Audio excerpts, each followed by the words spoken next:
said that to be successful, you have to be optimistic, and you have to have a long-term perspective, and you have to, so you can't be thinking about the next quarter.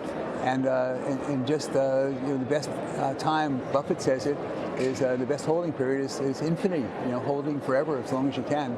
So, I would make one other point, and that is that if you were prescient enough to sell at the exact top of the market and buy back at the exact bottom of the market, it was down 30% or so, that's how much you need to break even for paying taxes and everything. So if you're if you're able to sell your whole position and buy back your whole position, which of course you can't, since you can't do this anyway, then all I do is just keep investing in these businesses that we think are going to get to be much larger and grow much faster than the economy and protect ourselves against inflation. Simple.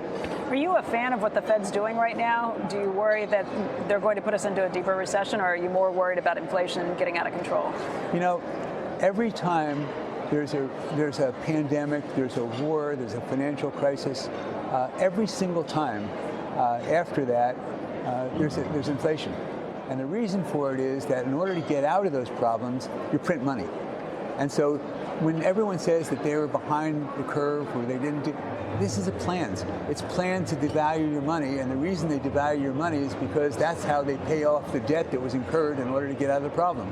So it's always the same thing. It's always this inflation that takes place after we spend all this money to get us out of the problem. We understood that in the 1930s we had this depression and we couldn't get out of it.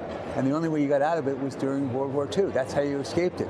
So now we've learned that if you print money, you spend money, okay, so it makes your money worth less, you devalue your currency, but long term, that's a good thing because you create jobs and you create, so that's what you do. And that's going to end. So I think the Fed's doing the right thing. We had Sam Zell on yesterday. He agreed. He thinks the Fed is doing the right thing at this point, even though he thinks they started too late. But he said one thing that was pretty concerning, just that the next step is probably going to be a liquidity crunch. That's similar to what we've heard from people like Jamie Dimon, from Ray Dalio, from Paul Tudor Jones. If you're fully invested right now, what happens if there is a liquidity crunch, and do you worry about something like that in the markets? So we have flows. And there are people who are interested in investing with us, large sums of money. And if they have opportunities, then they'll get better prices. And if the markets go down, then I'll lose money for a while.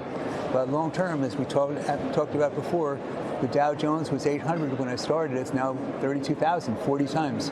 And I think growth is going to be faster in the next 20 or 30 or 40 years than it has been for the last 20 or 30 or 40 years. And all the growth in the whole world has taken place in 200 years. So here for 1,800 years, from the birth of Christ until 1800 to the Industrial Revolution, there was a quadrupling in number of people and the size of the economy. So it means you doubled your money in 900 years. So think about this. You're a stockbroker, a money changer, and you're trying to get clients to say, listen, Becky, I think I could double your money in 900 years. That's the way it was. Now, in the last 200 years, the economy is up 100 times. 200 years, 220 years. Then it was up 4 times in 1,800 years. That growth is accelerating. It's accelerating the past 50 years before that. So I'm thinking growth is going to be faster going forward than it has been before. All this new technology you're getting for healthcare and technology, growth is going to be better. Our life standards is going to be higher. And this is an amazing time to be alive. I just want to try to stay alive as long as I can.